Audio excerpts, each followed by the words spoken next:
واعتزاز إلى هذا الجمهور الرائع الذي ساند القوافي طيلة هذه الحرب الإبداعية.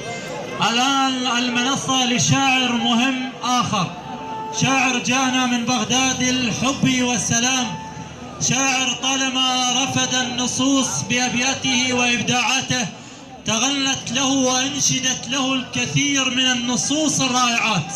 شاعر جاءنا من بغداد الحب والسلام، ولكن عندما جاءنا من هناك دفع لسائق المركبة إجرتين، الأولى له والأخرى لخياله الشعري الواسع الذي ملأ المركبة.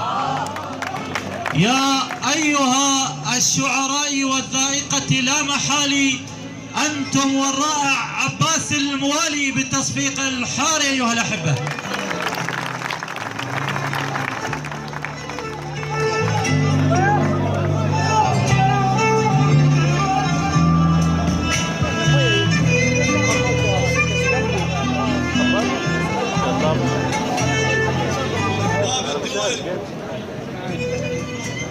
باب الدول من غير استثناء ما تلقى اللي يشبقك تشبق الحسرة، ودق باب العراق وانت بالكرار بجفوف اليتامى شبقك البصرة.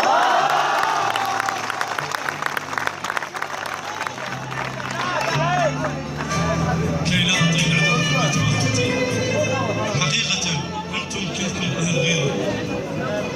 قبل ساعات مر موقف طفل بعيوني شفته يبيع لعابات، طفل بعيوني شفته يبيع لعابات، رف قلبه عليها وشوف عقليته، ما قصد اشتري وفلوسي لو وديت، دز لعابه لو حسسني ذليته.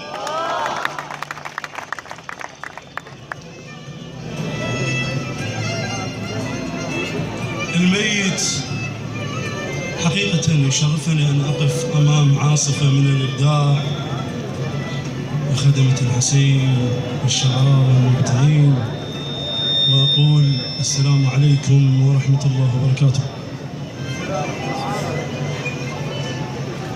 الميت بالحرب يسمع الريس، والمخلص عتاده طاح شادود، الدق صدره وتعنن حسبه عباس، الما دنق وثنن قل صايود، الما لابس مرقط كاشخ بموت، والكاتب قصيدة الثار هادود، المسرف الردن ناده ضمير، المسرف الردن ناده ضمير، اللي عنده غيره تأمن بسد الحدود، العطر المعطر جبينه تراب الحسين، علي يشفع له، علي يشفع له ويصلي براسه دود، واللي ذي براسه ابو فاضل راسه حار، تلقى بيه طف وشريعه وبيه عمود، واللي ذي مضحي الحبيب الحسبه وفاي، واللي مضحي الوطن لا عابر الجود، الامه طشت من مشى طاسه وداع،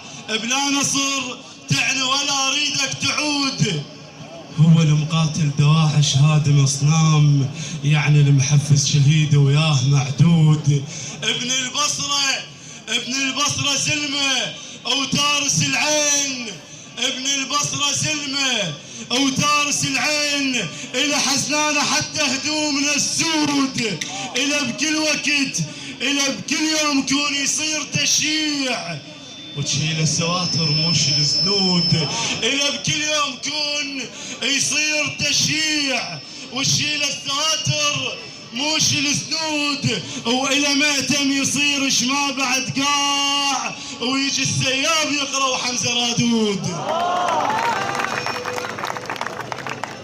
اعذروني على الطالة، والله العظيم أنا مشرف بشوفتكم لكن تعبان، والسلام عليكم ورحمة الله وبركاته.